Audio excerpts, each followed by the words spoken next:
to see so many people out this evening. Thank you all for coming.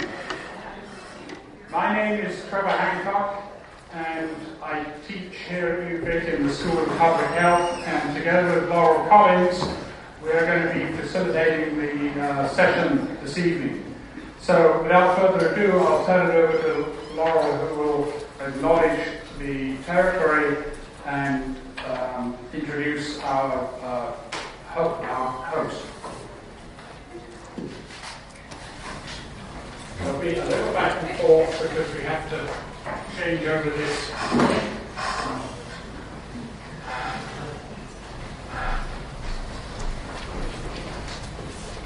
I want to start off by acknowledging that we are on the stolen, unceded, and traditional territories of the Lekwungen-speaking people, specifically the Songhees, Esquimalt, and Wasanich peoples. And I think it's incredibly important when we're having conversations about social and ecological justice that we are acknowledging the impacts of colonization, the ongoing colonialism that occurs, and really committing to doing anti-colonial work. And it is with deep gratitude and an honor to introduce Joan Morris Salelo. She is Lekwungen from the Songhees Nation, and she is here to do the welcome and the blessing.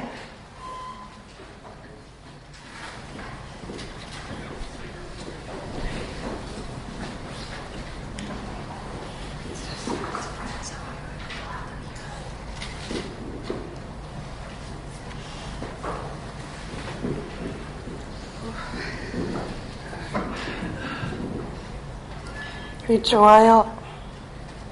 Oh, is it up?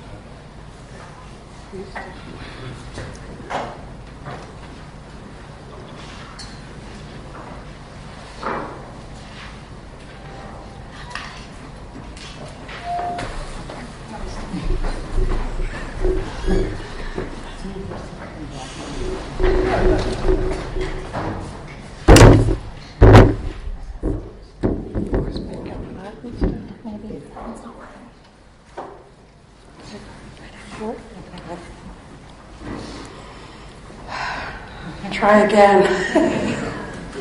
Each while. Self-amanitlas UVicSJS. The Salelo I grew up with on Chatham Island, that's where I got my name from my grandma. My First Nations name is Self-Lama. Before that, I was Wet'suwet'en. So it is with great respect, great honor to welcome each one of you tonight. I've been talking about this for some time. I have a hard time with that word, colonization or decolonization.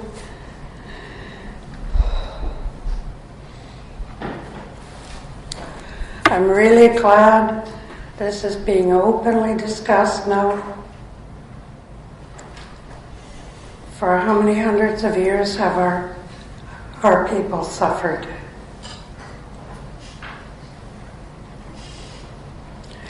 There's so many venues with which to pick from. Not just farming, not just government, not just schools, jobs.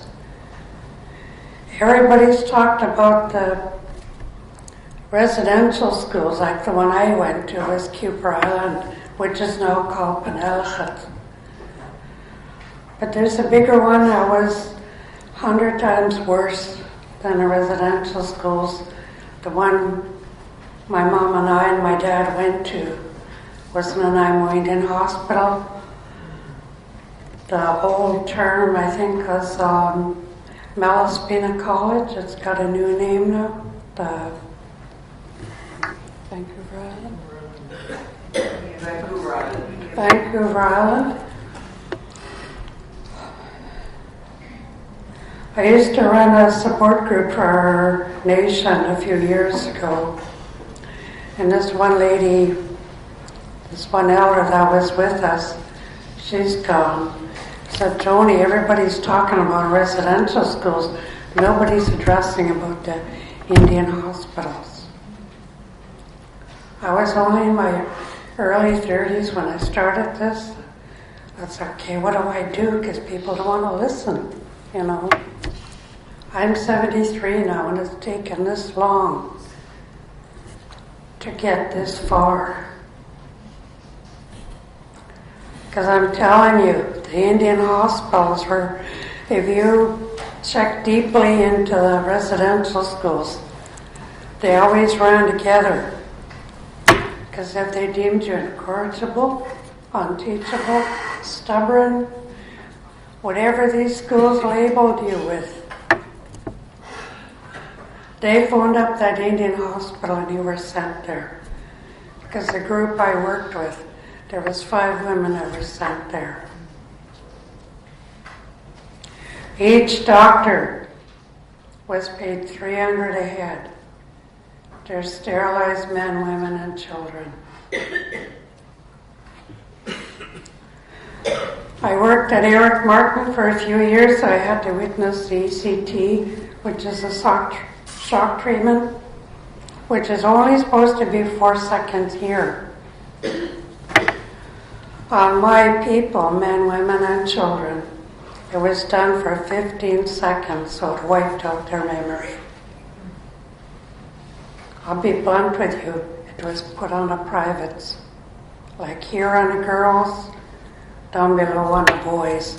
And you do it for 15 seconds, see how good your memory is. That's why a lot of our people couldn't talk about it. There's a select few of us. Delmer Johnny was one of them. I don't know if many of you remember him. We used to do talks together here. He's gone now. There's not many of us left to do this, but this has been an onward battle. Because my own mom was in there for 17 years.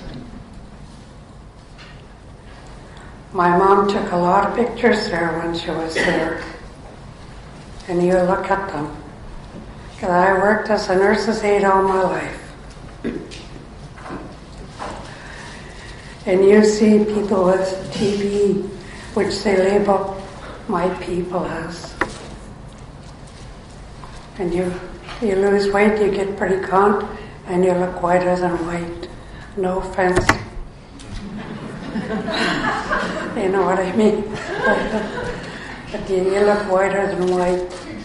In every one of those pictures, they're healthy.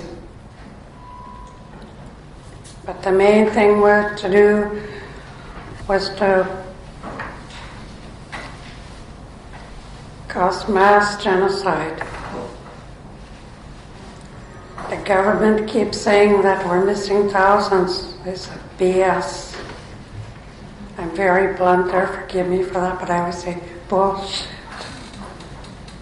Because we're missing in the millions.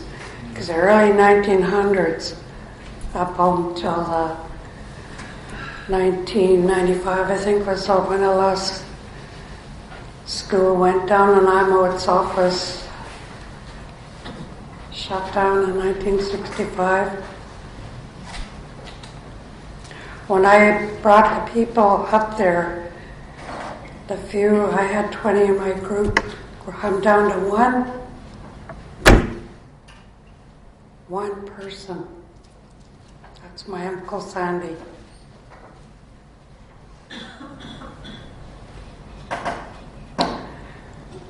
My uncle that he saved, Uncle Ivan, he couldn't talk about it, but he showed us what they did to him.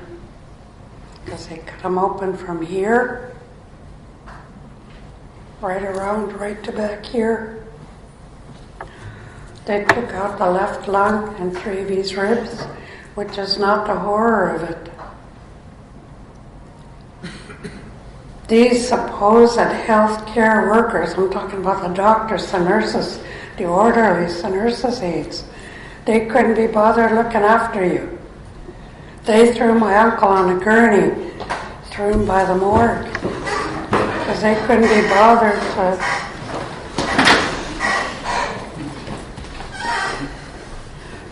they couldn't be bothered to look after him. It was not for my Uncle Sandy asking. He was just a young fellow then. He kept asking them, where's my brother? Where's my brother? 5 times they beat him up. The 6th time they gave up and said, go look at the morgue. I'm speaking about this because you talk about colonization, decolonization. You want to hear the truth? I'm speaking the truth. I survived Penelope, Cooper Island Residential School. I survived Nanaimo Indian Hospital. So did my mom. So did my dad. So did my dad's side of the family, my brother, my aunties and uncles. There was 12 in that family, down to one uncle. I have buried 4 of my aunties and 2 uncles in 1 year. In 1 year. I encourage you to buy the book, Medicine Unbundled, which Gary Geddes wrote. It took us 5 years to do. He started with our nation, and he went right across Canada, interviewing different people. This is part of that, to me, the colonization, because it was meant to wipe out our people. The few of you that are here, First Nations, would you stand up, please?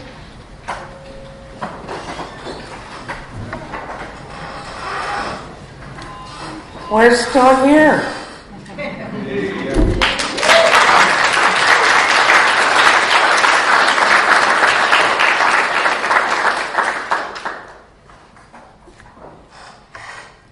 And it is with great pride I say that everything that was thrown us, the smallpox, the residential schools, the Indian hospitals, and now the new residential school has become the foster care plan because they're still apprehending our children and are being sent to non-First Nations.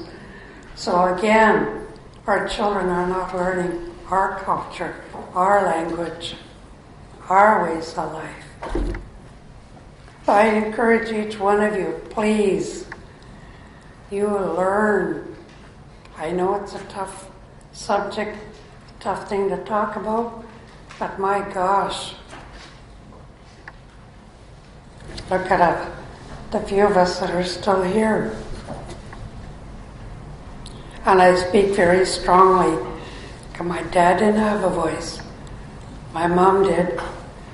The only one that stood with me when he was younger was Uncle Sandy. But as I said, because of the trauma that was inflicted as children, I was only 4 the first time I went. I did a video about 5 years ago about where I grew up, Chatham Island. And in one part I said, I hope I don't see any snakes. And everybody laughed, but I never explained.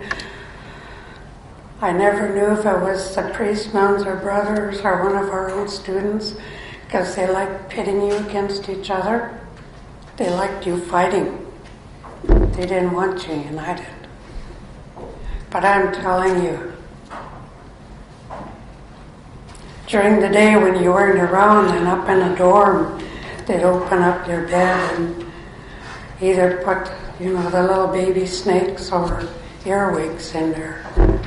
And one evening I went to bed and I flipped open the cover. How would you feel? You think of something you're really scared of, and you open your bed and it's there.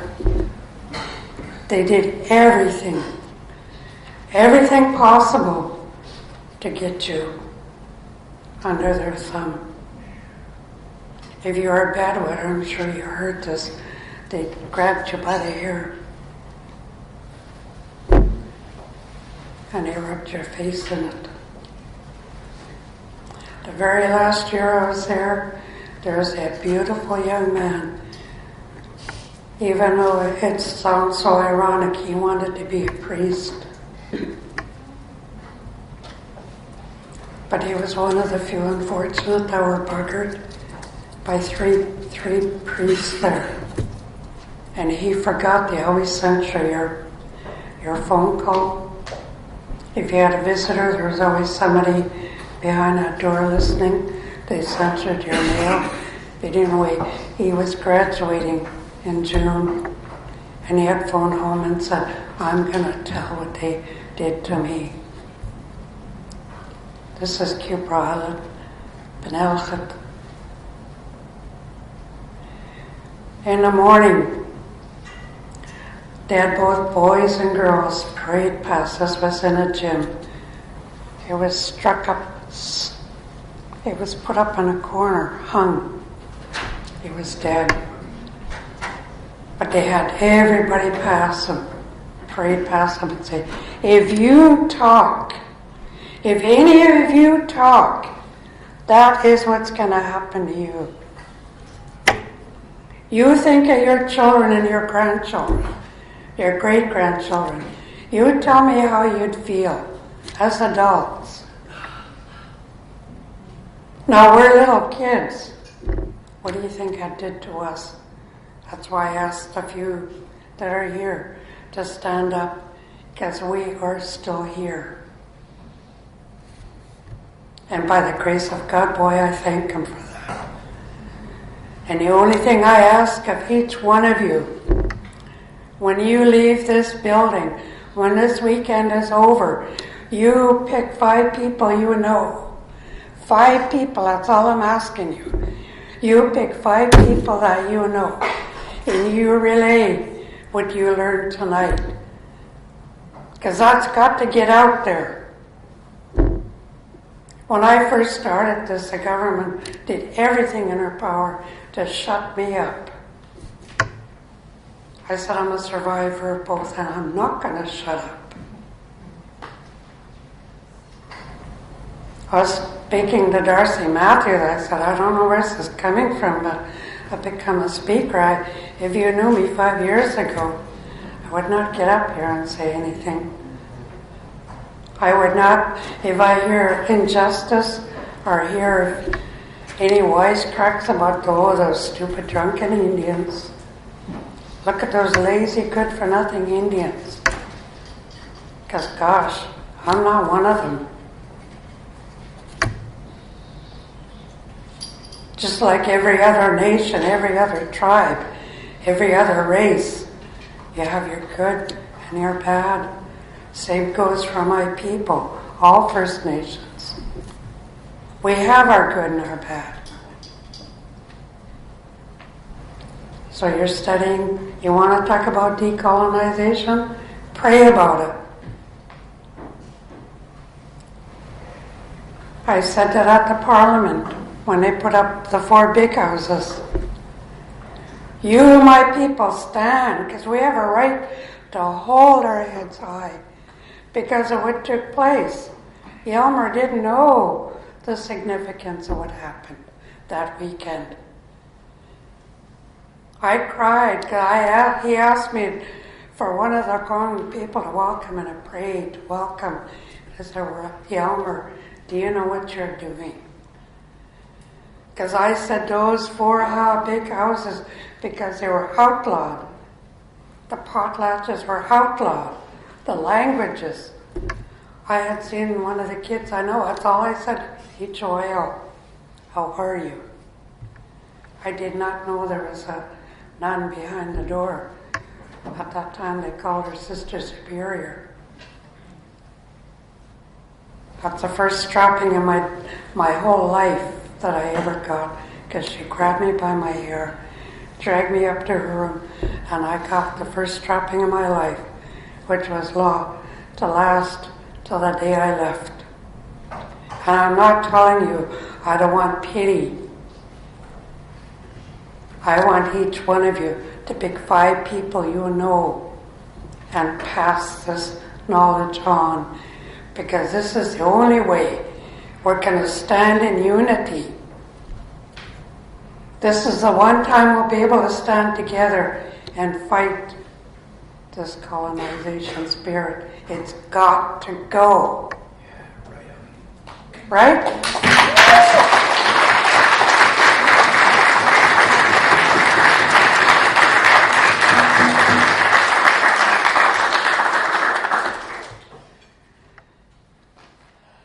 Those of you that can stand, I'd like you to stand, please.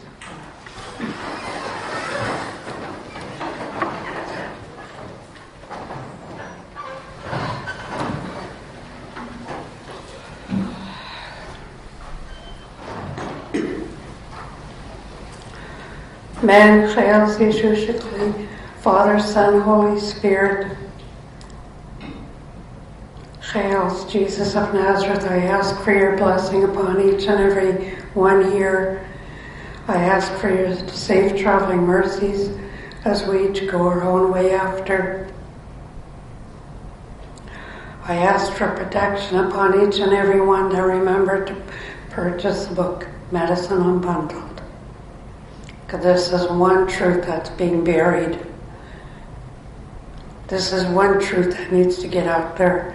Because not all our people are alcoholics, sex addicts, food addicts, whatever they label my people as. That we are lazy, good for nothing people, because that's not the truth. Lord God, you know that. So Lord God, I ask you to bless each and every one here, especially the people that put this together. Because this is a heavy topic that nobody wanted to listen a few years ago. I've been coming to this here territory for years, started with Kevin and Annette, and nobody wanted to listen then. And now that the ground is broken and that seed has come up, that this go far and wide, worldwide, that all First Nations,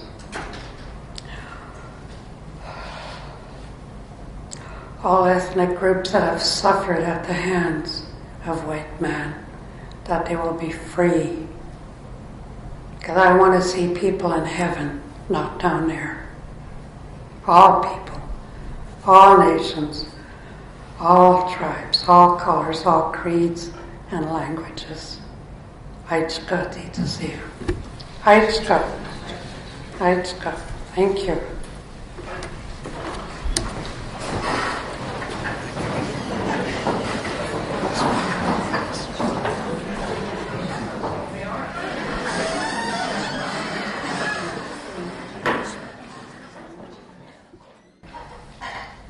So, this is, there is one other thing I want to do, and that is to give a little bit of framing, and I'm going to talk about this tomorrow. And this is a framing of what we're here for. I helped put together the Common Solutions document, and what we've been trying to accomplish here. And so this is how I look at it. So, and I hope that this might be helpful in framing at least my approach and possibly your approach to this. I was trained initially as a physician. I went into public health. But as a physician, my focus was on the well-being of individual people. And then as I went into public health, my focus expanded into people as communities, people as the collective. So I have an interest, and that will be present throughout this, in the well-being of individual people in this room and groups and communities and collectives of people in communities and in cities. When I did my master's in public health 40 years ago, I set out to try and understand what I thought were the fundamental principles of public health. And I came up with two. I think I missed a couple, but I came up with two, and they were ecological sanity and social justice. That's what I called it 40 years ago. Today we would say equity and sustainability. And these two notions of equity and sustainability, of, if you like, being people-centered and planet-centered, which is how we put it in the section on economics in the solutions document, those are a couple of the other guiding principles that underlie this, the bringing together of the ecological and the social for the benefit of we as individuals and we as the collective. I also have always had a very strong focus in my work on engagement of people in this process, that if we want to achieve something like a healthier or more sustainable community together, and I'd like to welcome Laurel back at the back there,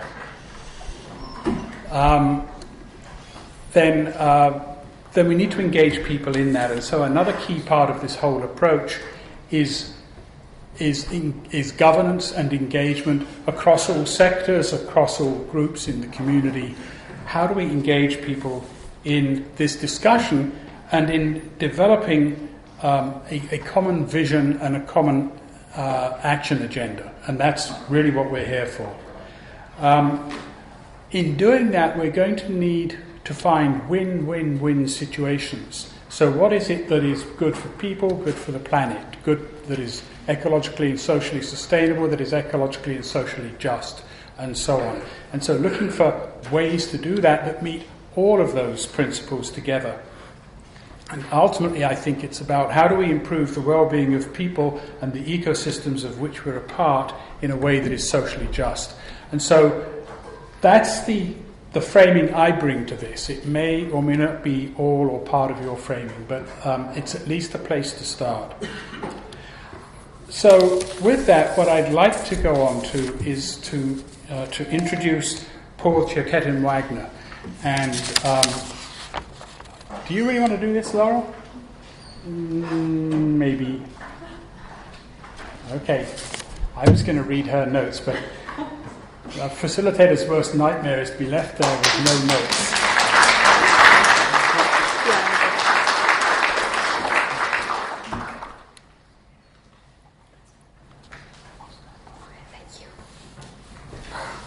Thank you. So this is the Social Justice Studies annual lecture, and we have the Director of Social Justice Studies here with us tonight, Margot Matt.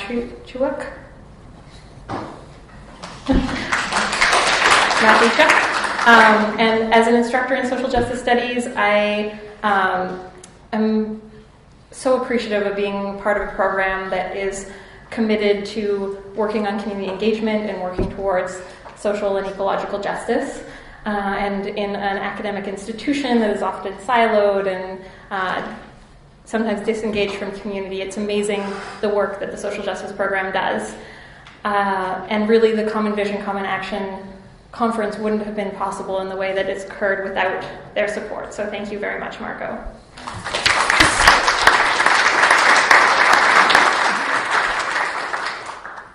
And it is my great honor to introduce Paul Cheoketen Wagner, who is a Coast Salish storyteller and has been doing amazing community organizing work, encouraging local governments around Puget Sound and the Salish Sea to really move towards a post-petroleum economy. We are very lucky to have him here today sharing his perspective and his vision for the movement towards social and ecological justice and really this restoration of the circle of life. So please join me in welcoming Paul.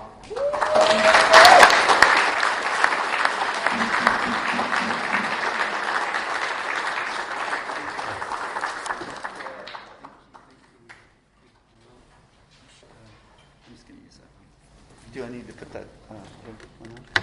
You gotta do this. Take a swap. Right there. Okay. I'm just gonna use this. Okay. O sian nustila cha sian. Chanaway quince quilquins. A tiatang sian nustila cha. Cheoketen sinsnat. Cheoketen at Kusenich, Eithla, Eithla Siam. Kom Nusli, Muksain Siam. Kom Nusli, Skli Kathi, Salt Seedla Siam, Stelacha. Omasi Easton Techel Suhela, Siam Stelacha. I just said I have a good feeling in my heart on this night, and to hear Joan share her heart, and I said I am Cheoketen. That's who I am. That is my ancestral name, And it's good to see everybody. I'm Saanich First Nations. And so from here, but also half of the Gulf Islands and San Juan Islands is shared territory, and also the Saanich Peninsula. And so I'm from the Tom family of West Saanich, particularly Cheoketen, the old name Cheoketen. And today they just say Sartlup. Sartlup. Yeah, they changed their language, because they were a little afraid. Okay? Yeah, it's sad that they were afraid. At least that was their claim,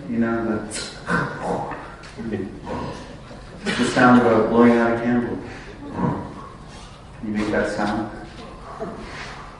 That's pretty good. That's good Indian language right there. So, Saanich. Can you say Saanich? That's our old name, or Saanich. It has breath in it. It means of sacredness, of life. Those breath sounds. We have all kinds of breath sounds. All kinds of just different K sounds, different throat. Yeah. That's our old way of saying thank you. A lot of people are lazy, they won't say it like that. I get a little lazy too. We sometimes we change things, and we should learn them as our old people spoke them. So I do my best. But I'm really happy to be here. I'm happy to be here to share in a place of education. Education is an important thing for everyone. That we know about our world, that we think about our world, we think about where we've come from, and we think about where we're going. That's one of the things that our old people always told us. They said, if you know where you come from, you know where you're going. And I spoke that because we've been working for no LNG, just flaunt it. How's this?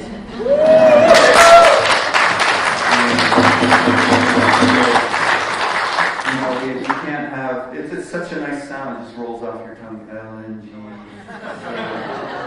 It's got the word natural in it. It just sounds so nice. It's accessible. But it's methane-based, fracked gas that equates to genocide for our climate. It equates to the death of our climate. And one of the first things we should do is just rename it. Just say it's not liquefied natural gas anymore. Because most gas is fracked. It's methane-based fuel that is 80 times more toxic to our climate than any other energy source out there. There's the bottom line. Real scientists will tell you it's the same as burning coal. And do we want to we might as well load coal into our wood stoves tomorrow. So we cannot have LNG in our Saanich Inlet.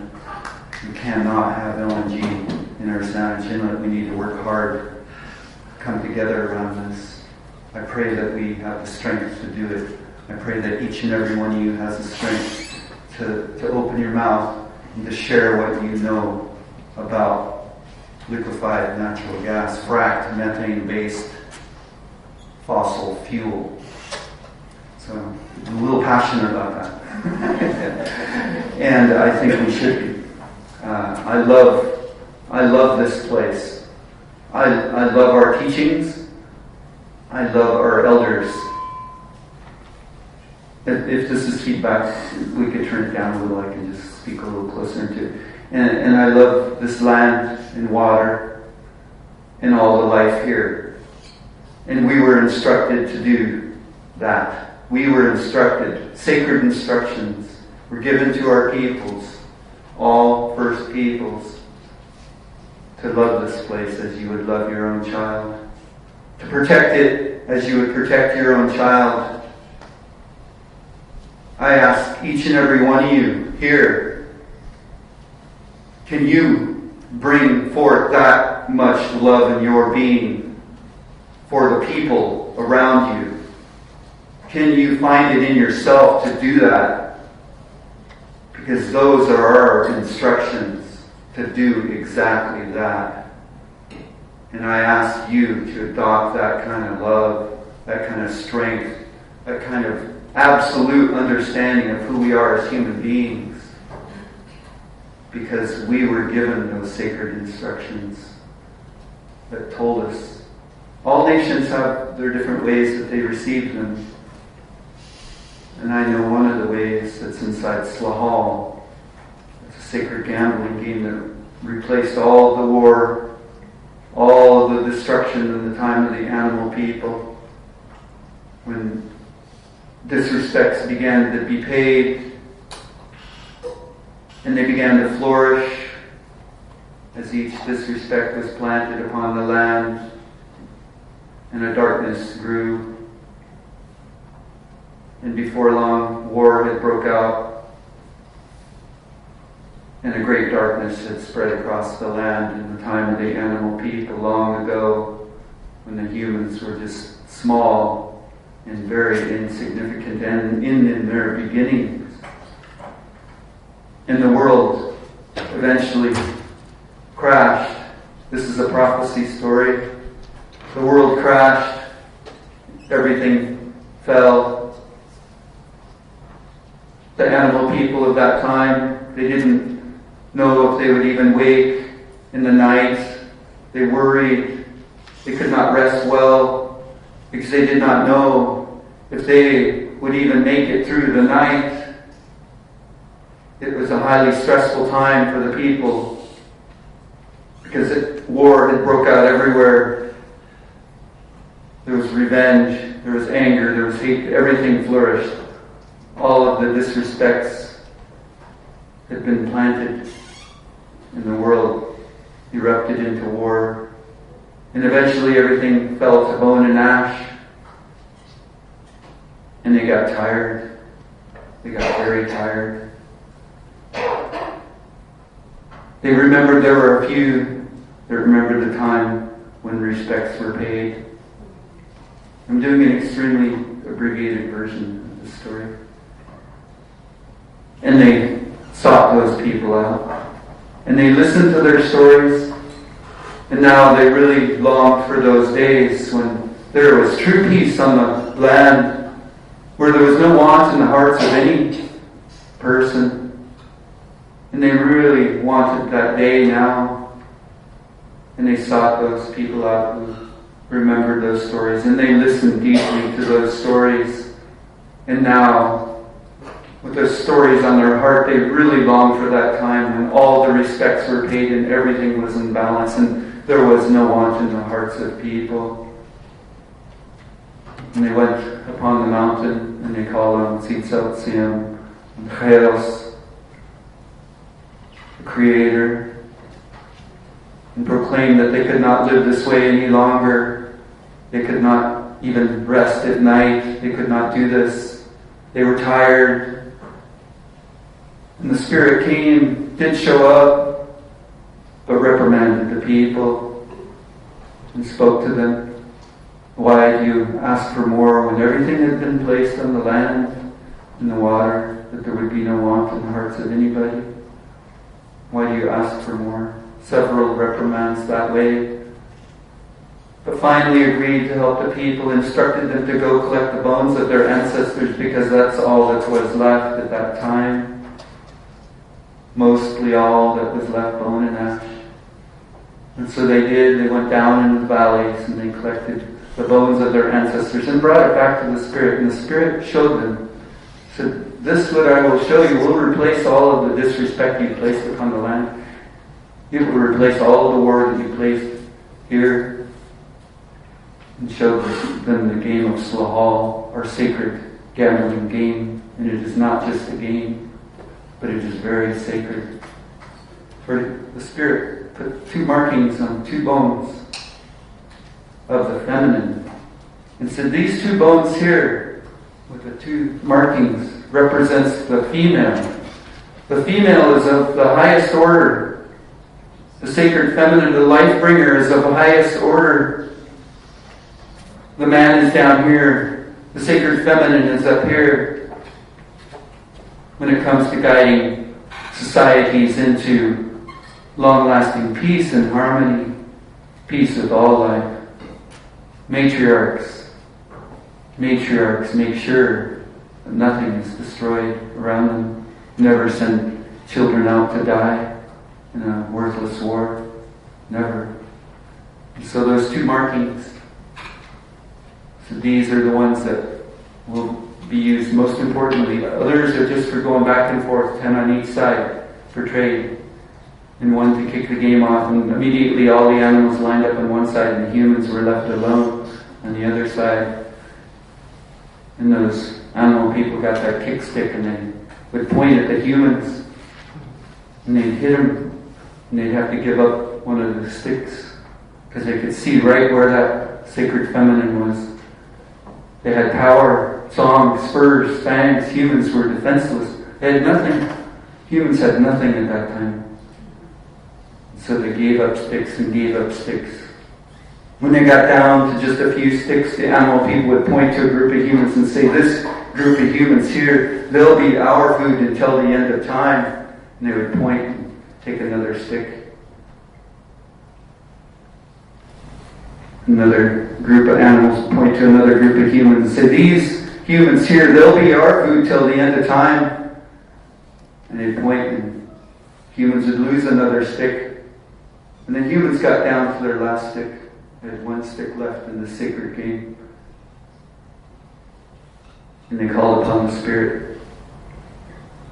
And they said, only if you help us now, only if you help us now, we absolutely promise to uphold every relationship around us, to pay respect back to every single thing around us, down to the smallest thing. Only if you help us now. We will return the bones of the salmon to the river to show those people that we respect them. We will put the bones of the deer on our back and we will carry them no matter how far we hunted them. We will carry them on our back to that meadow and give them back to their people. Because this is how much respect we give to people. People. We don't even have the word for animal. We have a word for everything. No word for animal. It's only to belittle, to make them below us. So, just a little information there. So there, the Spirit understood this absolute promise and gifted them songs of nature, medicine songs of nature, the animal world. With these songs, they became strong, and they began to take sticks from those animal people. They took sticks and took sticks. Finally, those animal people lost their last stick and the salmon dove into the rivers. And the Smythes went to the meadows and the bears to the forest, Skalelnuk off to the trees. And our Huilnuk, Skalelnuk people, our Indigenous people here, we never broke that promise. Since time immemorial, we never broke that promise. That's why this place was an absolute paradise. And I know we can bring paradise back. I don't say this as something that's futile and dead-ended, but we can bring a sense of paradise back to this world that we live in. I know we can. Because there's nothing that we cannot do, our old people told us. There is nothing that you cannot accomplish if you put your mind and your heart to it. So I know we can do this, and we will. And so that's why this place, we never killed one ancestor tree. We never killed one ancestor tree, one of the giants. We call them ancestors for a reason. We never dug into the earth to bury our people. We placed them against a cedar tree, inside a cedar tree, and it would grow around them, up in a cedar tree, and their DNA became part of that tree, and therefore they were literally our ancestors. And if we ever made a canoe from one, they would say, you do not hit your paddle on the side of your ancestor. That's how dear they are. But even Lewis and Clark wrote in their journals, it's as if you can walk across the backs of the salmon in the river. They plug the rivers, absolutely plug the rivers. Raise your hands if you've ever seen that here. I've never seen it. I've never seen the salmon plugging every river and every estuary here. Our salmon are going extinct, and that's the truth. They're going extinct. And it's from the planting of seeds of disrespect. We've got 550 years of seeds of disrespect planted on Turtle Island, and we're standing in the results of that.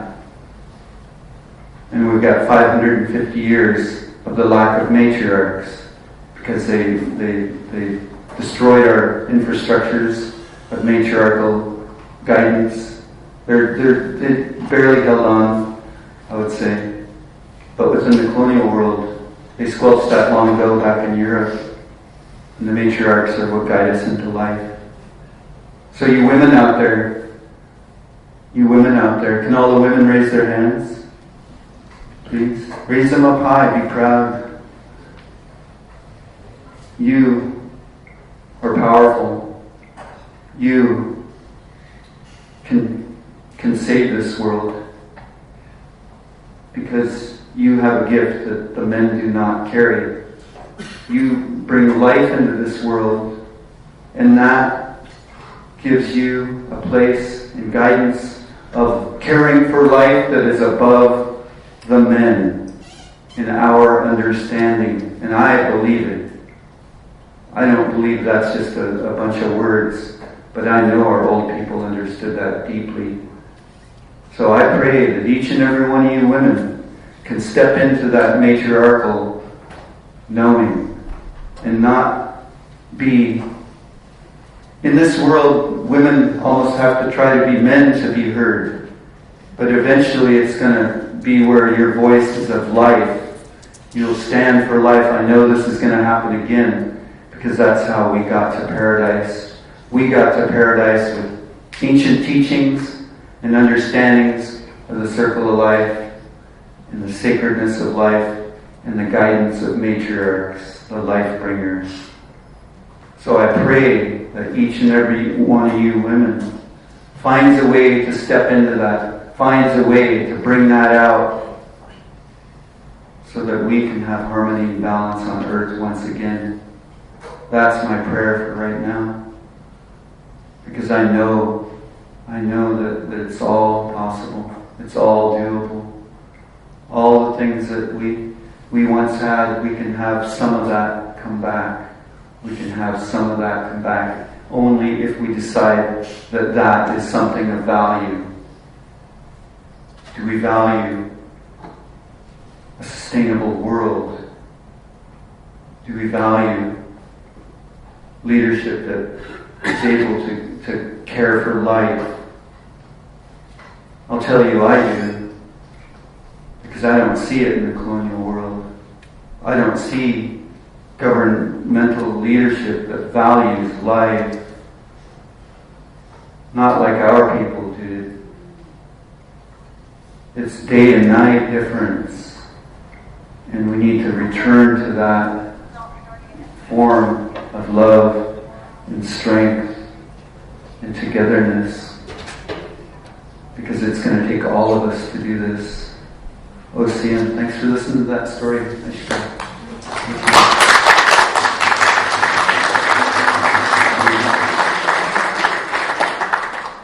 It's a pretty serious, it's a prophecy, so we don't even have a word for a story.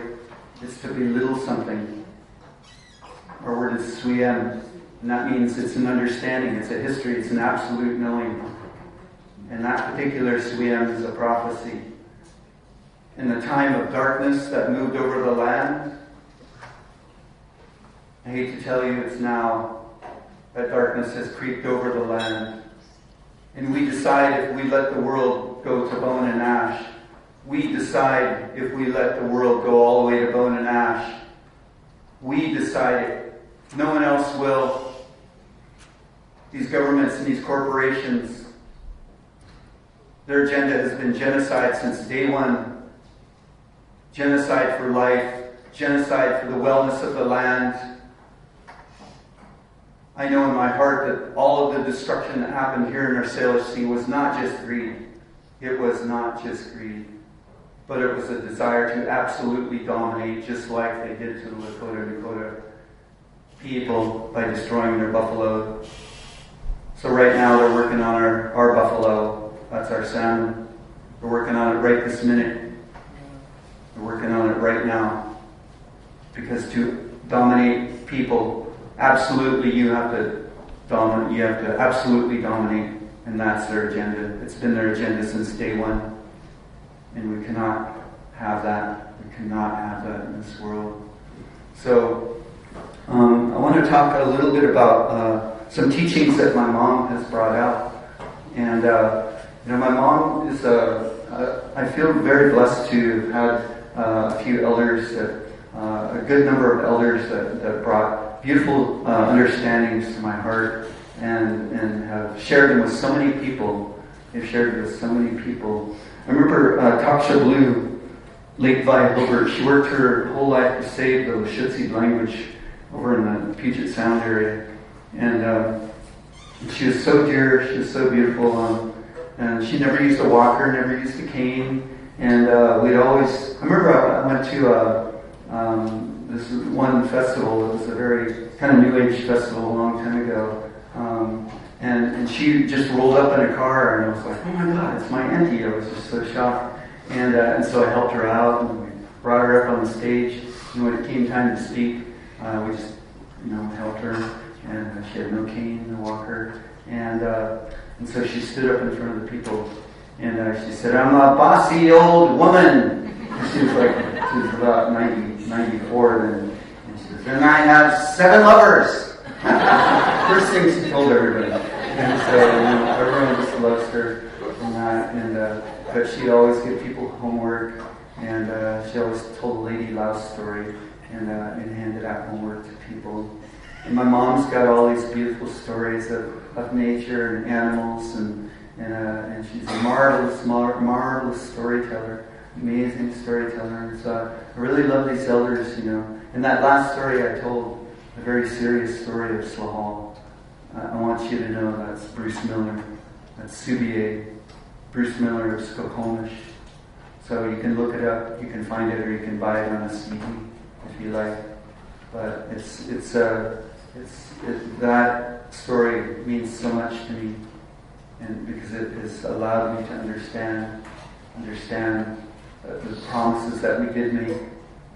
These promises are absolute promises within natural law. And, sometimes I say natural law is inflexible. It's unbendable by the will of man. You cannot alter it. We all will succumb to natural law, every one of us, whether we like it or not. The colonial governments will, and all the people under their wing will also do that. And the man-made laws, those are of the human. Those are the human being. And those are often of greed, often of control, often of desire for oneself. But natural law teaches you about the world you live in, about what is your place within all of these other systems. Where do you sit inside of it? How do you live in that world? In those ways, I believe we're going to learn, must be learned. I believe right now we're coming to the realization that we must learn about natural law and the circle of life. If we desire a future for our children, we must do that. So I'll move on to a couple stories that talk about those things. My mother, Susayaka, she was born in the Cheoketen. She was born in the Longhouse, and she did hear a lot of beautiful stories, a lot of beautiful teachings from her elders. And she never spoke no English till she was 8 years old, and she was forced to speak English. It was beat into her. She was very stubborn too. I think we got stubborn in our family. I got a little bit of that myself. I think I picked it up from my mom. But no one will ever dissuade me from my understanding of being a human being, a true human being with responsibilities, with understandings, with knowing that sacred trusts have been bestowed upon me. Sacred understandings of lifting up the circle of life around me. So she did not want to learn that language, but the nuns kept beating her wrists and beating her, and she would not give one tear to them. Not one. And they got more and more furious because she would not cry for them. And even her cousin came up and said, "Kwan Meli Kwan, they want you to cry." But she'd shut her mind off to her body, and they could beat her all they wanted. She would never give them one of her tears. She already knew her language fully at 8 years old, and she did not want to learn a language that she automatically knew was of abuse. There's a woman beating her right now that speaks English. Why would you want to learn that? It's proof in the pudding. Yeah, we never had that kind of abuse. And then once she did finally start learning it, they taught all the children to be abusive. They taught them all to be abusive. Say sharp cutting words. English has lots of cutting words. We don't have those kind of words. And so they would cut each other with the words that they learned from the nuns and priests. And so anyway, her mama never spoke no English at all. And my grandma, Monica. And so through translation, here's one thing I want you to learn. And I always tell this to children when I share stories with them. And I say, my mama, who was born in the longhouse, never spoke no English. And her mama, until she was 8, and then her grandma never spoke any English. Through translation, my mom told me what her mama said to her when she was a little girl. And her mama said, "You always raise your hands to those trees. You raise your hands to those trees. You know why? Because they breathe out what we breathe in." So I asked children, "What is that?" Anyone here know what it is? Oxygen. I heard it. Okay, is that something important? Yeah. How important is oxygen? We need it to live. Yeah, so what does that mean? It's good. It's good, yeah. Life or death. Oxygen is life or death, right? So we receive a gift that is life or death. How many of you here, raise your hands, if you think that a gift that's life or death is worth giving something back to, at least gratitude? Okay, so there's the philosophy of our Coast Salish people in a nutshell. If you receive a gift that keeps you alive,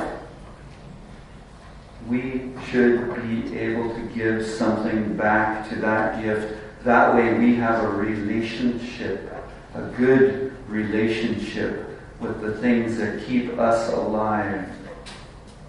And believe me, everything out there is interconnected. Each one of the people, the tree people, the plant people, the animal people, they all keep us alive in our traditions. So they must have a respect paid back to them. And I make another analogy. I say, I'm going to make an analogy. Imagine you have a friend that always gives you a gift. They give you dark chocolate, it's 98%, and it's not bitter, and it's fair trade, and it's organic, and it's super yummy, and then they give you all this organic vegetable and fruits and proteins, and it's so good. And they're always giving it to you, but imagine you never thanked them once.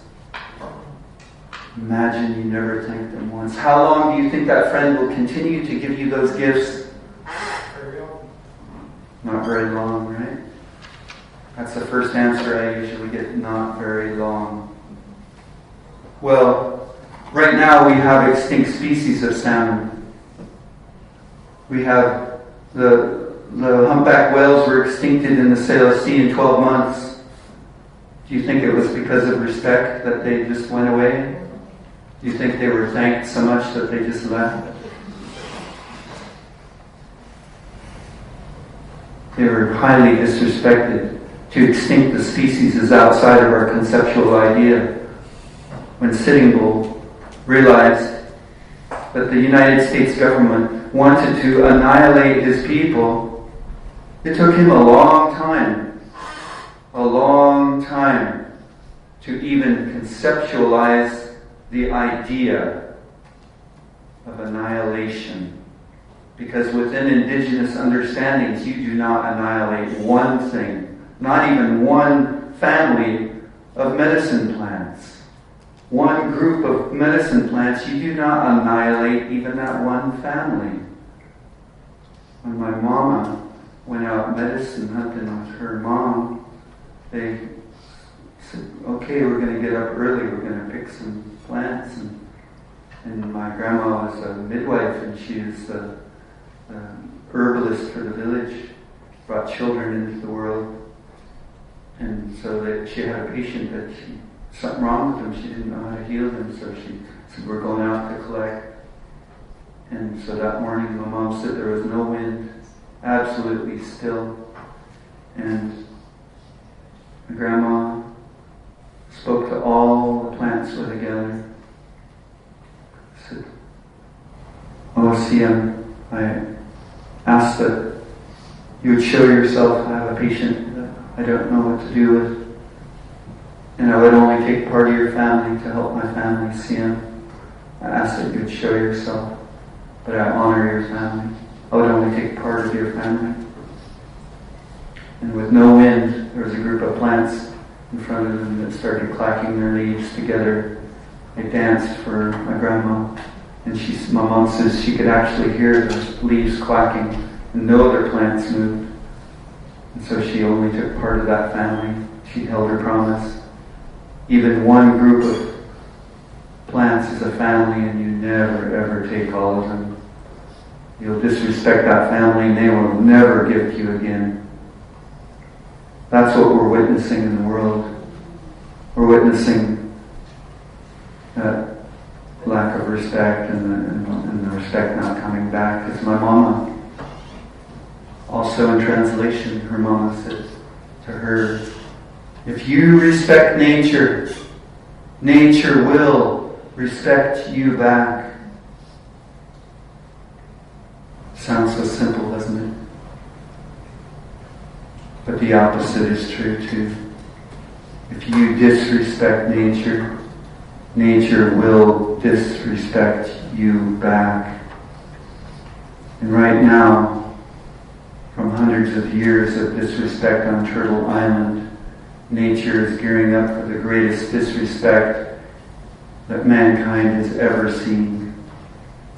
And the saddest part, it's going to be on the backs of the children. I used to say that we're doing this for the grandchildren and the grandchildren beyond that. But after this year, after seeing again over 100 fires burning in BC, Greenland burning at 10 times the size of any fire that's ever been recorded, cities under fire and underwater in Texas, and giant hurricanes, I say we're doing it for the children now. Everything's been stepped up that far. We're just working for the lives of the children at this point. That's the situation. My heart tells me that things are going to change that fast. We have to rise up that fast like a tide and stop these colonial governments mixed with the corporation from robbing our future. It's our job. We have to do it. We have to know that we're going to do it and have no doubts that we are going to do it. And talk and open your mouth, because it was prophesied that a time would come that you must share what you know, and that we cannot hold on to these things within one house, because we held on to teachings in one Cheoketen on one house, and it would not even share it with another house next door, because those were their teachings. But they prophesied that the time would come when we do share these teachings. And I feel that because the house now is the world, the house now is the whole world. That's our house today, is the whole world. We're all in the same canoe today, each and every one of us. And if we don't learn how to pull together, if we don't learn how to work together like our old people instructed us to do, learn how to work together, we might just dive under that wave and never come up. So we have to yahow. We have to yahow. Yahow, yahow. Yahow. Yahow means to complete something together. But in the biggest form of yahow, the true form of yahow, it means it can only be completed together. And right now is the time when we need that true Yahao, that we must complete this together, because it will not be completed any other way. The human family has a task today to stand next to each other and work together, create that future, because we live in the land of chaos, right here, chaos. Can you say chaos? Chaos, the sacred changer, being that created all the things that we understand in nature, and the enormous beauty that was once here. I don't think any of you would recognize this place before contact. I don't think any of us would recognize this place at all before contact. We'd be bowled over in the immense natural beauty. Our Kusanich people were quoted that when the ducks took flight, the sky darkened. And the salmon did plug every river.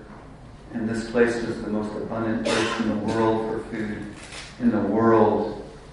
And now we look at it. Our poor Sailor Sea, it's acidification, starfish melted. You guys already know. I don't need to lecture you on that. But I just heard a report on the Olympic oyster that's pretty much extinct in the Sail Sea, but it was one of our major staple foods. And there's some people farming them out in the Olympic Peninsula still. And they can't even propagate them in the Sail Sea anymore, because the little babies can't grow any more shells. That's how acidic the water is now. They have to propagate them outside the Sail Sea, and then bring them in, and then they can survive. So, it's a big deal. We got a lot of things that we got to work on. But, these old teachings of working together, of lifting each other up, of caring for the circle of life. I want to share a couple other words about what I feel is extremely valuable within education. Our education system originally here was 9 months of the year inside, away from the rain, inside Cheoketen, inside the smokehouse, the big house. So we had 9 months of the year to listen to elders. We had 9 months of the year to listen to their stories of the circle of life, to talk to them about who they are as human beings, and talk to them about the teachings, and put those teachings in their bones. They put the teachings right inside their DNA, so that they became the teachings. Every single day they would hear those teachings. You know why? Because what most people do not understand is that the elders raised children in Native America. Elders raise children in Native America. And the government's known this for a long time. That's why they kidnapped every one of our children, abused them to death. I say that with personal knowing. Lost 4 of my uncles in Cooper Island. They would have been my teachers. They're abused to death. So they kidnapped every child and abused them to death. And robbed them the chance to learn about the circle of life from the elders, knowing that their new teaching would be a reverberation of extreme intergenerational trauma that would absolutely traumatize them through their whole life, and then they would bring that trauma and abuse right to their own family now. Instead of the most loving, beautiful teachings about how to walk in this world in harmony with every single living being. And believe me, everything is alive, everything has a soul. That's our understanding. It's the same as Shinto in Japan. It's the same as many spiritualities around the world. Every single thing has a soul. Even the rocks that you would think lay down under the sun and swelter, they have a soul. We do ceremonies with the mountain before we go and walk somewhere. We'll offer food to that mountain, and we'll take the spirit of that mountain, the oldest, most powerful medicine in the whole world. We'll take that with us as we travel for a long ways. That gives us a shorter travel. That gives us a blessed travel. So we've been thanking the spirit of so many things here for so long, So I'll share a couple things that I've learned about the Circle of Life teachings. About Natsanot, Hachusida. late Dr. Blue taught me about Hachusada. Hachusada. Can you put your hand right here? Can you say the word hutch? That's your heart. Can you say Hachusada? Sounds like you're sneezing. And so that's what I tell children to make sure they remember it. And someone say Hachusada. So Hachusada is my auntie said it translates to the intellect of the heart. The intellect of the heart. And as Indigenous people, that is the first place you are taught to think from. You first think from here, your first place of intelligence. Here we say Natsamat in the Mormon Strait, in the Hokamila, Natsamat, the same word. And so, one of my other teachers, Gene Harry, I heard him speak from his teacher, and he said, my teacher taught me, and he used Natsamat, same word as Hachusada. My teacher said, if you learn to use your Natsamat, my elder said, you'll be able to hear the wisdom of your ancestors all the way back to the beginning, to now and into the future. And you'll never lose one teaching that's intended for you. Because not every teaching is intended for every single person, not the same teaching. Spirit gave us all different souls, all different spirits. So some teachings can just go by you. But you'll know which one's for you. He said, you'll hear the wisdom of your ancestors all the way beginning now and into the future. But his elder said, and he grabbed his ear, can you grab your ear and wiggle it? He said, if you just use these, it'll likely go in one side, it'll rattle around and drop out the other side. That's what his elder said. Because this is not designed for wisdom. So if we understand a sacred place in our being, that is designed for storing wisdom. That gives us one more step closer to becoming an elder. Because once you do store that wisdom, you place it there purposefully. It's not just rattling around in your head to be forgotten about, but it is placed in a sacred place within your being with intention. And now you store those teachings, now you recall them and you bring them out. And now, if you're lucky, you can become an elder. And now, if the circle of life is complete in the human realm, now you teach the children at the very beginning. Because my grandmother put her hand on the belly of a child, my mom said, and spoke to the soul of that baby and said, you have to help your mama. It's time for you to help your mama. You're going to go through a big change. You're going to come out, and you got to turn now. You can't make sure you don't hurt your mama. And the baby just turned right around. She spoke to the soul of that baby in the language. Baby turned, and the birth was good. And so, since the beginning of time here, the elders been teaching the children. And now in this colonial world, because the circle of life's been smashed in the human realm, and even outside the human realm now. It's been smashed. I hate to say it, but it's the truth. We might as well speak about the truth. Well, the truth is, it's been smashed because, that's been their desire, but they also kidnapped all of our children, so it's not even barely alive in our Indigenous world anymore either, because our list of elders is gone down and down and down and down and down. Now our list of elders is so small, and that's what they wished. But they will not win. They will not win. We will prevail. We will keep the circle of life alive in the human realm. We will have elders again amongst all of you. I pray that you have the chance to become an elder, that you can teach the children that the circle of life in the human world will once again vibrate in a powerful, beautiful, and never-ending way. In that way, we bring it outside of our human realm and place it in the world around us, as our people did, to create paradise right here where you live. Right here where you live. We can do this. All we need to do is decide that this is something that we need to do. We need to decide right now, in this world, that the teachings of the Circle of Life have value, and matriarchs have value when it comes to guiding our societies into peace and long-lasting harmony. Peace with everything around us, with every single thing around us. That's the world that I plan on living in. That's the world I plan on having my children live in. If, when I have children.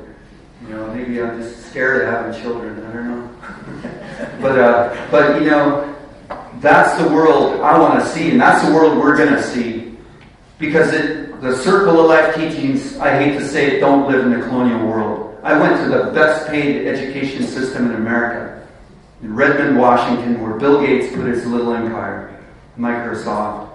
And not one, the word wisdom never came up. The word wisdom never came up. How can we create a world of harmony and balance when the whole concept of wisdom is a non-subject?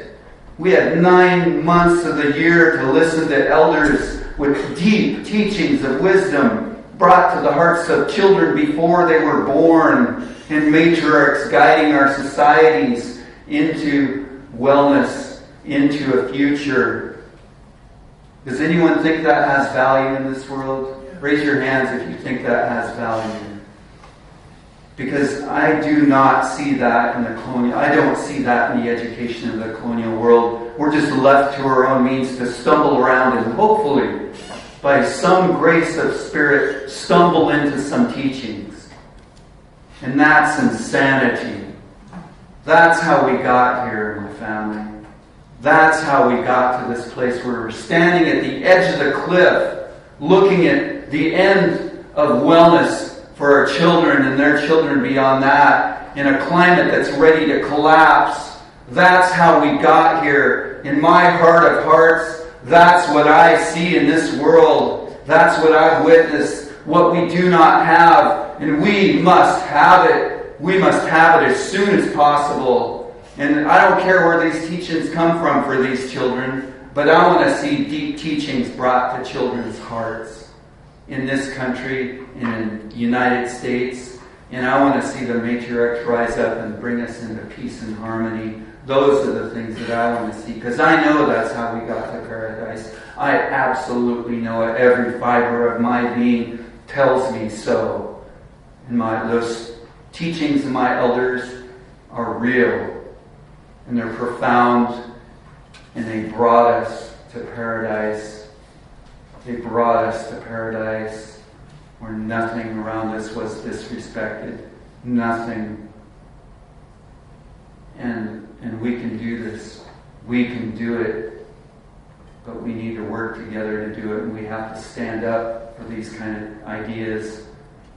And so I'm very passionate about those teachings, about what I don't see in the colonial world and what I have witnessed and know how our world has worked. So to see the two side by side and to know the real difference, to know a profound difference, I believe helps us. It helps us know what's going on and how we got here. We have to know how we got to this place. We have to absolutely go all the way to the root and heal it. To heal that root and place medicine on it.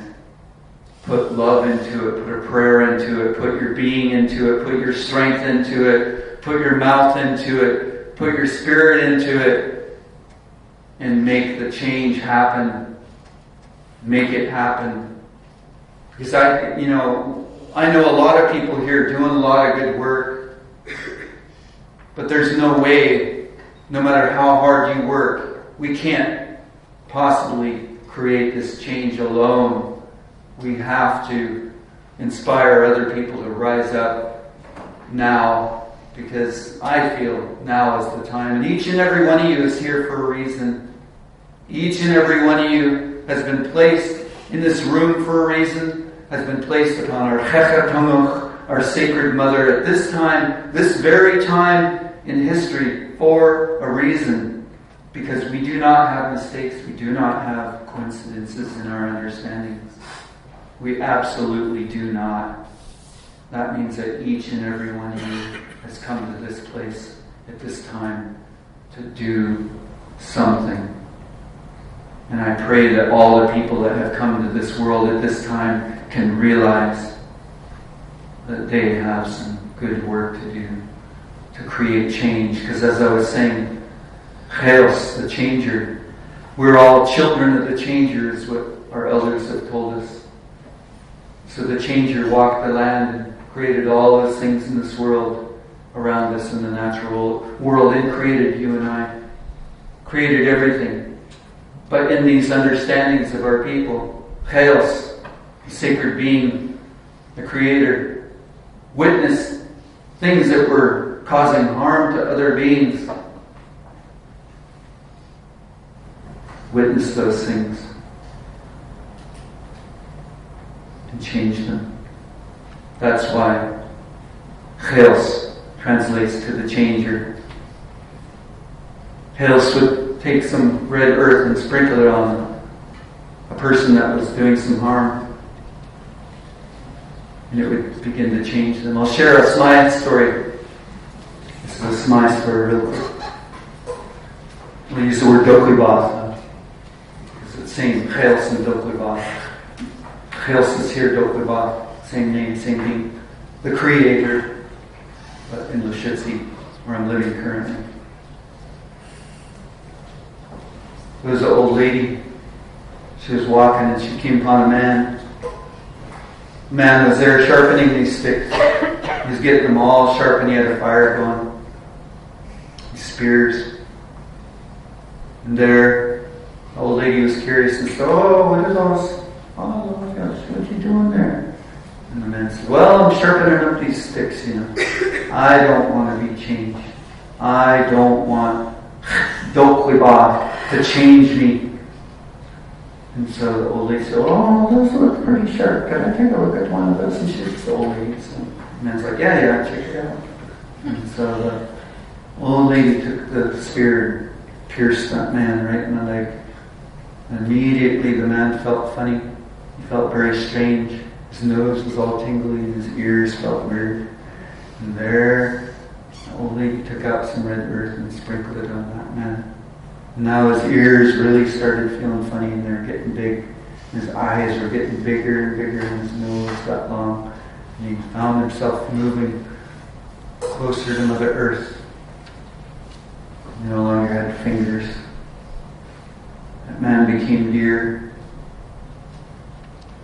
Dokuibath changed that man into deer. Ask people, how's deer today? Anyone tell me? How's deer today? Is deer threatened? Do you feel threatened by deer? Like such a fierce being. Deer's good.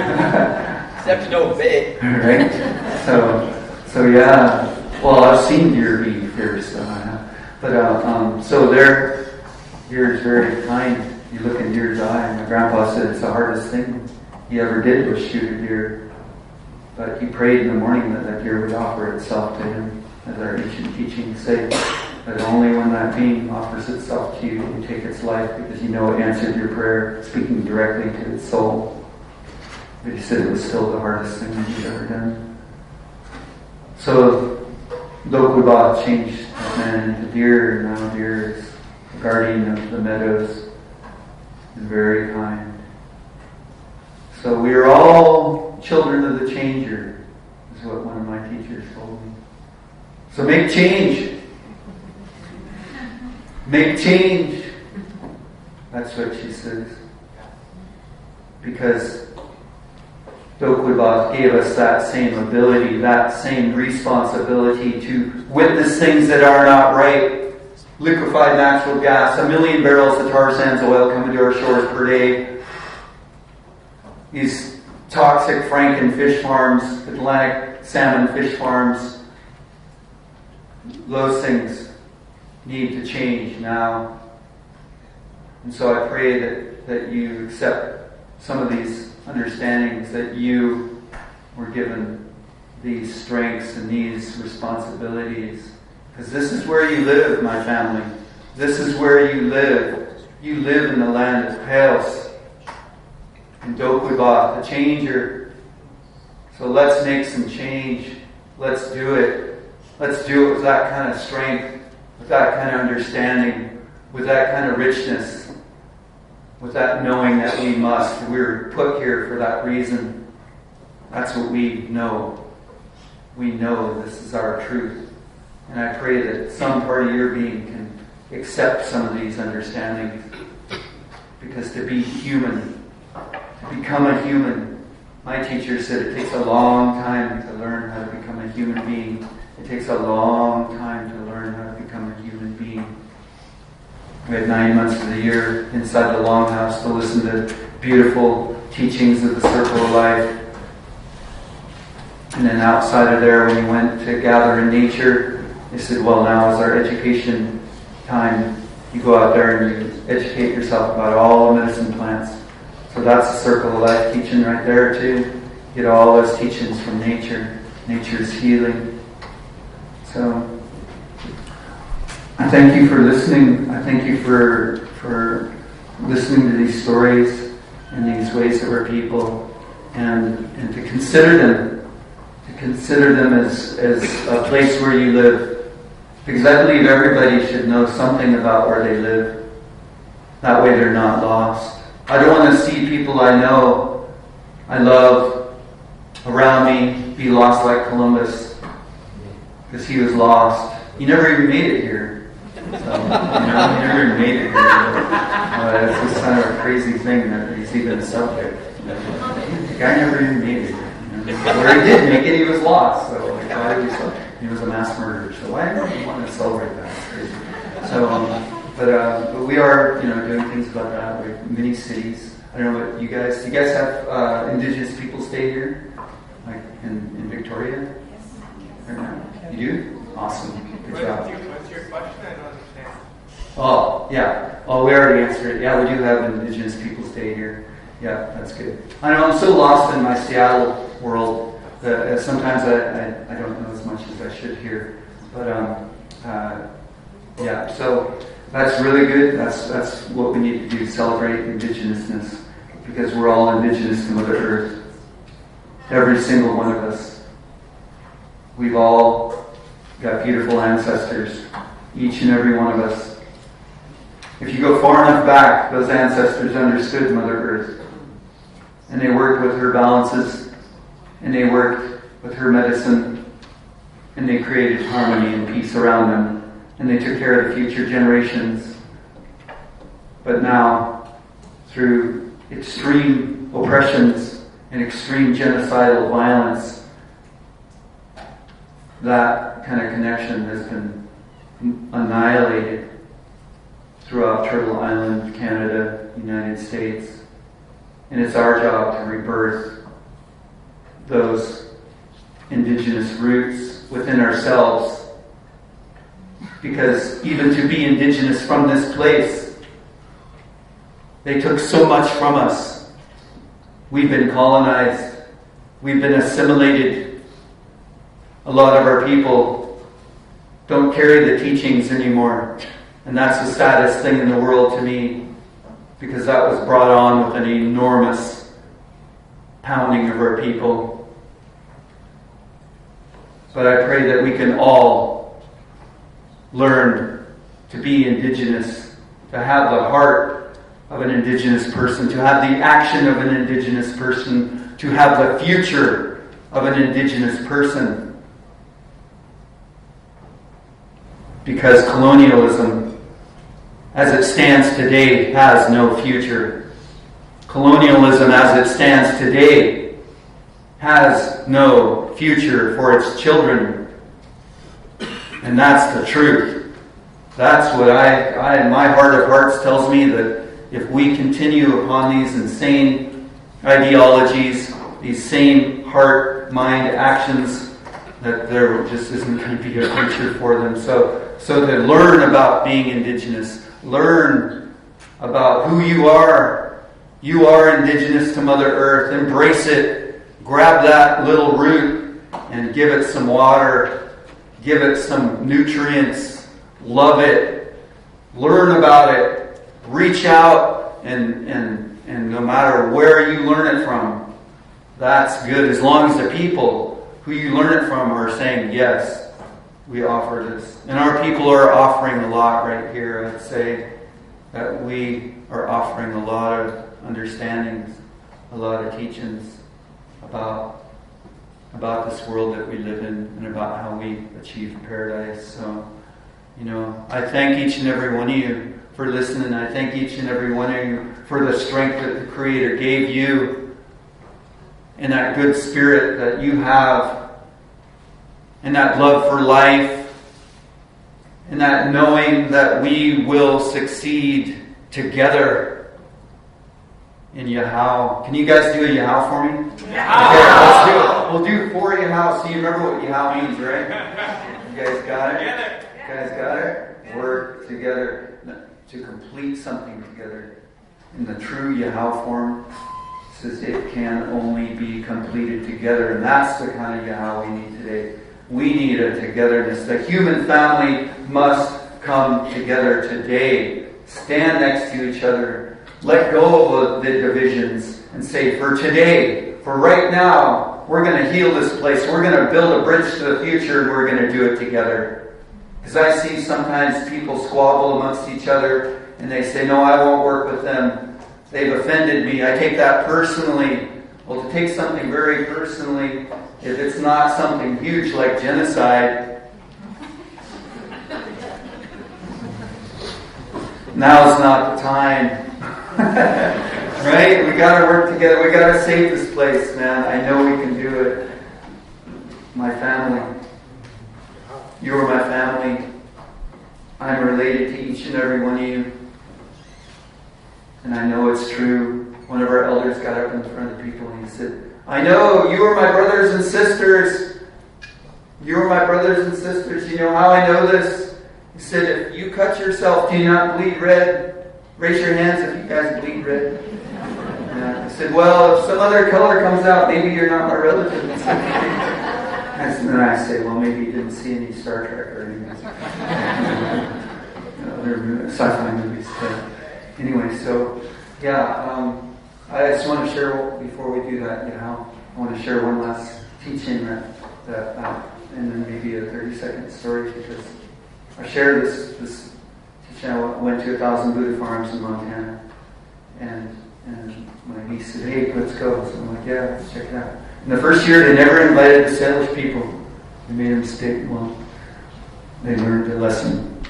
We don't have mistakes, so they learned a lesson. Second year, they invited the First Peoples, and they were up on stage, and I was so happy to hear some of these elders speak. And these words of this elder always stick with me. And I'm ashamed I don't know his name, but he was a Salish from the inland Salish. And he said, if you disrespect the tree and plant people, someday you may disrespect the animal people. If you disrespect the animal people, someday you may disrespect the human people. If you disrespect the human people, someday you may disrespect yourself, he said. And I really believe that's true. That disrespect that's paid to the tree and plant people, the animal people, the human people. They all come home. They all come home. Our people told us, and the teaching my teacher told me, that our old people would always tell the people, there are no separations. There are no separations. You look at those trees, you look at those mountains, you look at those salmon, you look at the Kotlawmich and the orcas, you look at every being.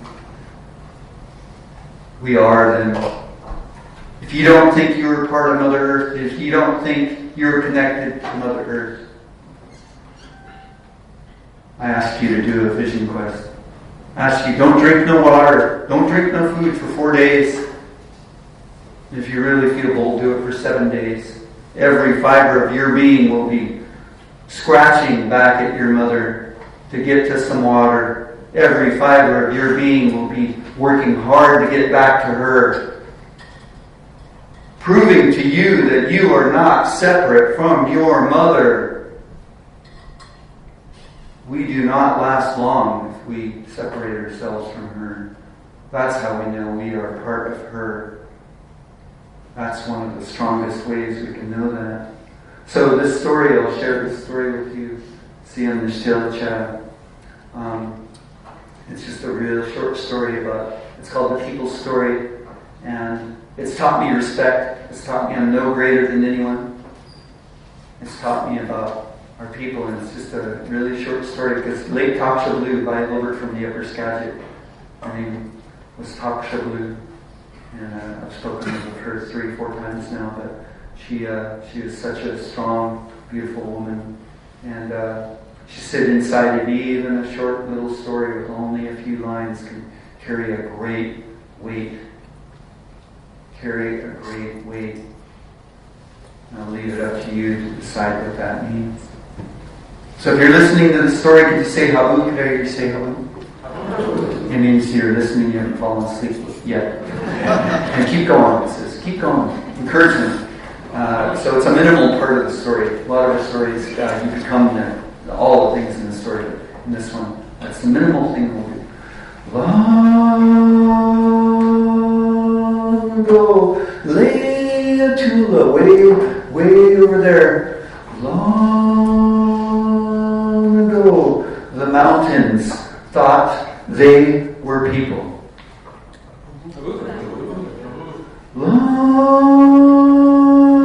ago, the trees thought they were people. Long ago, the animals thought they were people. Someday, they will say, long ago, the human beings thought they were people, and that is all. There you go. So give me something to think about. So that story, so short, but I had an 8th grade young woman in Spokane area, and I shared stories with them, and they wrote letters back, not mandatory, by their own choice. And I couldn't make it through even one letter. Each one just brought tears to my eyes. Because so many of them listened. So many of them got it. And these are children in today's world that usually have attention spans that are this long. And yet they contemplated this one short story this one young woman did. She said as she walked along the Spokane River and she was out there in nature, she said she thought about that story over and over and over again. And that, to me, was a miracle. That one of our ancient stories inside of a world that is very different from the world that we've lived in. Allowed them to slow down, to stop, to contemplate. What does it mean? What does that mean? The trees thought they were people. The mountains thought they were people. The animals thought they were people. Someday they'll say the human beings thought they were people, and that is all. It's so short, but it can mean so much. To me, it means a lot. Because I know that everything out there is people. Everything. And it deserves the same respect we'd give our own child. It deserves the same protection that we would protect it. We'd stand up for it. Say, if I don't stand up for these beings, if I don't pay respect to them and stand up for them, that will come home to my child. That will come all the way home to my child. So these stories mean a lot to me. Sian, thank you for listening, and I hope you enjoyed some of the words that I said. We were just I wanted to share because Bobby, can you stand up, Bobby? Yeah, give a hand to Bobby here. He created a walk for the sales team, and that was super awesome. It inspired me to do a walk. inspired me to do a walk to protect and restore the Salish Sea. We walked from Seattle, well, before we walked from here all the way to Burnaby, right? So, yeah, pretty much in this area. And then our walk was from Seattle to Tacoma, and it was a 40-mile walk. And so we drafted a proclamation, and this proclamation here, I'll show you. This one's a little beat up. It's been riding in my trunk. So anyway, you guys are welcome to sign this after we're done. We proclaimed that we're bringing Cheoketen home. She's the world's loneliest orca. It's been slave to entertainment in Miami Sea Aquarium for 48 years, and not one day off. Not one day off. Does tricks for food twice a day, 48 years. She's the last of 45 that were taken LPOD from right here where you live. She's Southern LPOD. And all the other 60 actually are dead. Because they kidnapped 45 from their mothers, their grandmothers, and their grandfathers, just like they did to our people, and stole them away. And they all lived short lives, 5, 10, 15 years. She's held on 47 years. For one reason, she knows she can save the Salish Sea, the home where you live. You live in the Salish Sea. So she knows she can save her mother, who swims freely in the Salish Sea right now. But her brother just died. And another J-pod died just recently, starved to death, because there's no salmon. And their bodies are filled with toxins. But we're going to bring her home. And you know, in the Hurricane Irma, they left her alone. They left her alone in an illegal-sized concrete pool, and it was a flimsy metal awning roof around it, and completely abandoned her there. And yet they say, we love her. She's our family. We love her. She's our family. That's their statement. You can see it on their website, Miami Sea Aquarium. Who leaves their family alone in a hurricane? Who does that? Nobody. So we need to bring her home. But it also proclaims that we now recognize the Salish Sea, where we all live, the bioregion of the Salish Sea, as Salish Sea Whale Sanctuary. So inside the whale sanctuary, you know, once our first peoples proclaimed it, but right now we're gearing up for what will be the initiative law inside the colonial system. We're gearing up for that with this, but we also have presented it to some nations too, and they've liked it. Actually, Tom Sampson just brought a few up to Shuswap, to 2 nations of Shuswap, and they really liked it. And so this has high potential. This has high potential of once our first peoples proclaim this, then we put it into colonial law, and then we decide what is in a whale sanctuary and what is not. What is required within a whale sanctuary. We have toothed whales, dolphins, orcas. Those are toothed whales. What do they eat? Well, the orcas eat salmon, right? How do you get salmon? How do you get wild salmon? They don't eat pollution Atlantic salmon. They eat wild salmon. So how do you get those wild salmon back? They need forests. We need forests. As I said, 95% of our forests are annihilated here. Real ecosystems. So we stop giving money to Weyerhaeuser, and we just say, we're planting mycelium and logs, and we're going to put them out in those trees, and we're going to let them grow into forests once again. Anyone like the idea of having forests here? Yeah. So, and then beyond that, we got all those dams on the Snake River, right? So we got 4 dams on the Snake right now, that the food that these beings eat are being served genocide. And all the people above those dams are served cultural genocide, which is nearly a genocide for our people. How can we be salmon people with no salmon? It's impossible. It's genocide. So we have to break down the dams. You know, inside of the lawmaking, we say, we love whales. We may not do anything for our own children. We may not do anything for the First Peoples. But we love whales, and we're going to do it for them. That's okay with me. If that's the baby step we got to take, let's do it. Let's make it happen.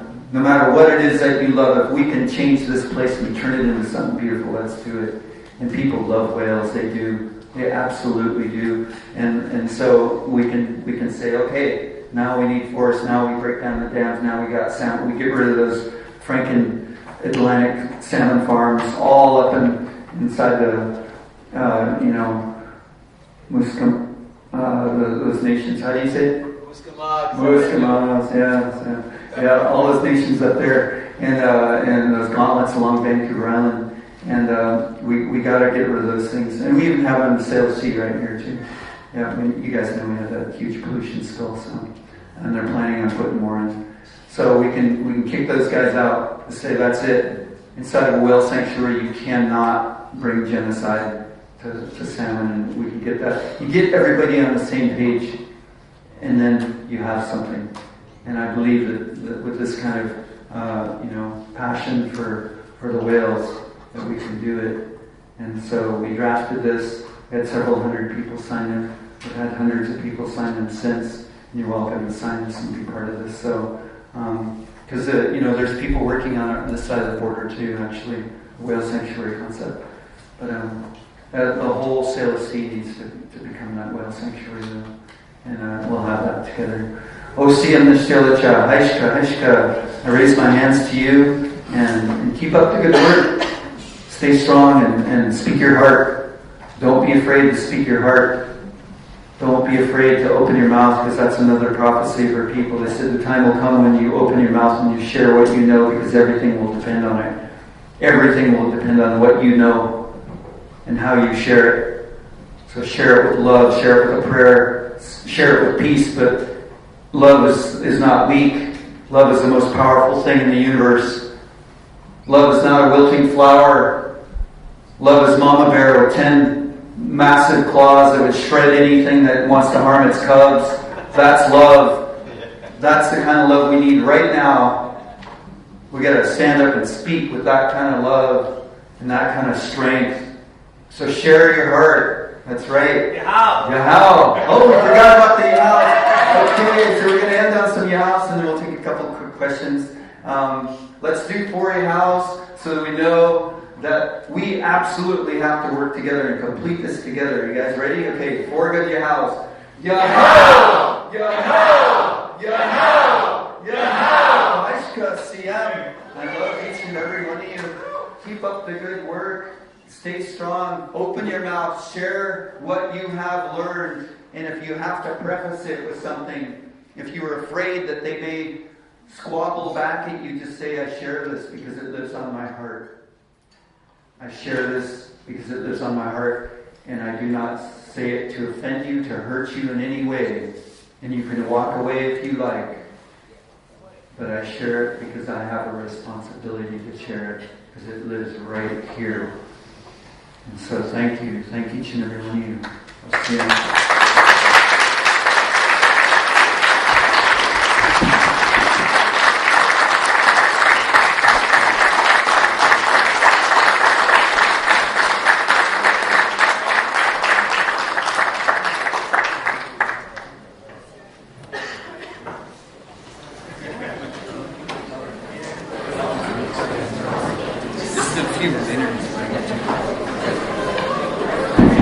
So I think, first of all, I want to thank Paul, and it looks like a lot of people are leaving, so we may not have a lot of time for questions, but we can take a couple of quick ones. Yep.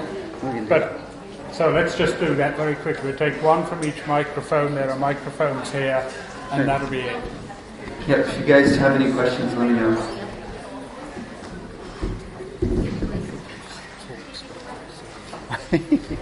I might have talked about everything. Oops. I think it shut off. Oh, I shut it off. Okay, well, I think Paul's talk spoke for itself, his words. So I just want to Rose, pick up 3 maybe quick things that he said. One is, that really reached me. One is love and protect this place as you would love and protect your child.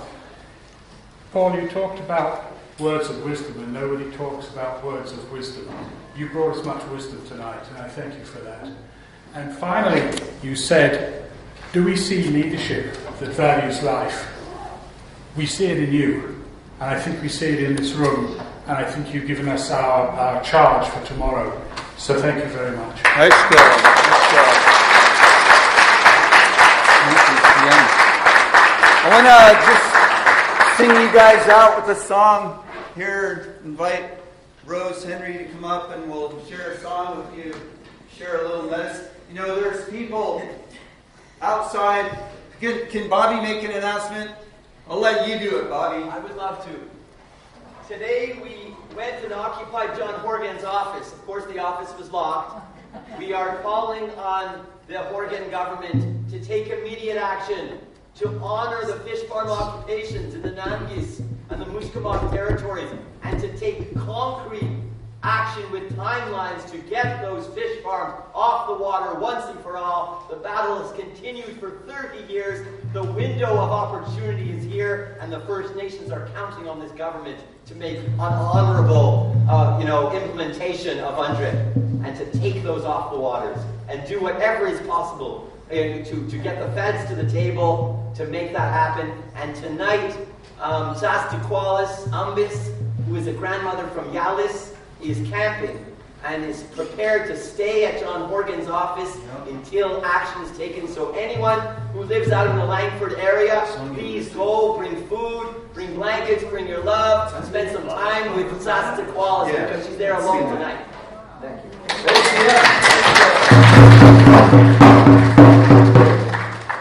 Good. Thank you, Bobby. And we were there earlier today. It was a beautiful gathering. And it's good to stand with those nations, stand for the future, speak about what the truth is with these governments and what their plan is, because they really don't have anything good in store for our salmon. They really don't. I encourage each and every one of you to watch Salmon Confidential. Watch Salmon Confidential. It has all of the evidence that you will ever need to know that the agenda of British Columbia government is to bring genocide to our salmon, and it is working. Genocide is being delivered to the people above the Fraser River right now. It already has since the 90s, about 1992. The numbers have crashed. The sockeye, and they have to swim through the plumes of these ISA viruses and these horrible pathogens, which are completely devastating them. So we need to educate ourselves. Watch that doc. It's really, really amazing. Go see them. I think maybe we have one question before we sing our song. I want to sing you guys out. Thank you for your profound presentation, Brother Paul. I don't need electronics. I just wanted to give a shout out and an honoring to Leonard Peltier, who was adopted onto Vancouver Island into the Quadruped Nation by Elder Ethel Pearson, Jody Wilson-Rabel's grandmother, in 1976. He's been 42 years in prison. He's there for all of us and the struggles we all engage in. We don't want him to die in prison. Just a shout out and an honor. Thank you very much. We'll see him. Lift those people up who don't have a voice and doesn't have a voice. So thank you for bringing that out. We're going to sing an honor song. Sometimes this is sung in a prayer form, but we'll sing it in an honor form. I want to honor each and every one of you for the work that you've done, the work that you will do, and the work that has to happen. Because there are no choices today as far as what we need to do. And we must do it, and we will. So with love and strength, we'll send you this honor song. And my mom always says, sing the honor song. And so I said, okay, sing the honor song, because you never disobey an elder. Because then you'll be in trouble for a long time. They'll never forget. They never forget. It's true.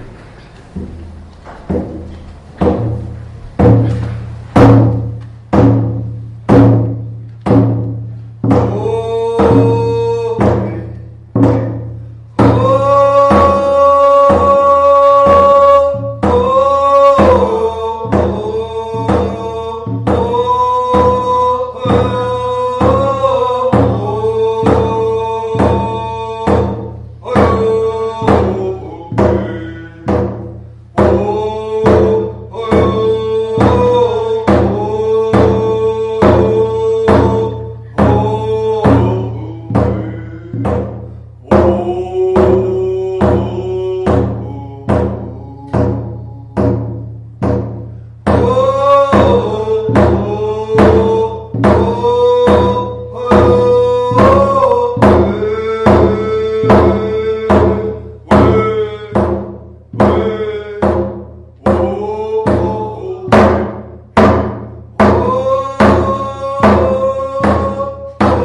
Unfortunately, is not peaceful. The action of the corporation is not peaceful.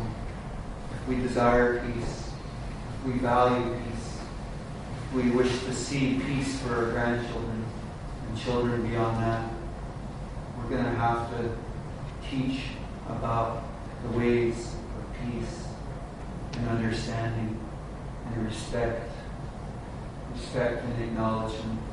That's at the core of our people.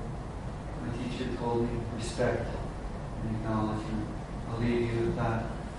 Contemplate what that means to you. Respect and acknowledgement. We live in a world that holds those things dear, brings those things out of your being, and manifests them in the world around you. We will have peace once again here. We don't have peace, I hate to tell you. We do not live in a time of peace. We live in a time of extreme war with life, and even war with children and grandchildren's wellness. But we will have it. We will have it as we come together, as we get stronger. When we come together, there's medicine that each and every one of you carries. The Spirit gave you medicine. And when we come together, we are powerful. That's why it was illegal for our people to even gather in a circle, because they understand how powerful we are when we come together. Because the most powerful thing in this world is that prayer, that love, that devotion, that knowing that nothing will sway me from creating that. So we have to do it, and we are doing it. And I love you for doing it. Keep up the good work. Keep up the good work. Stand strong, stand together. So we'll see you all again. We have no goodbyes in our language. Until next time. Yeah, until next time. And Haifa, that's right. So we never say goodbye, we never say try. We're not going to try and do this, we're going to do it. And we have no goodbyes, so we'll see you again. Okay.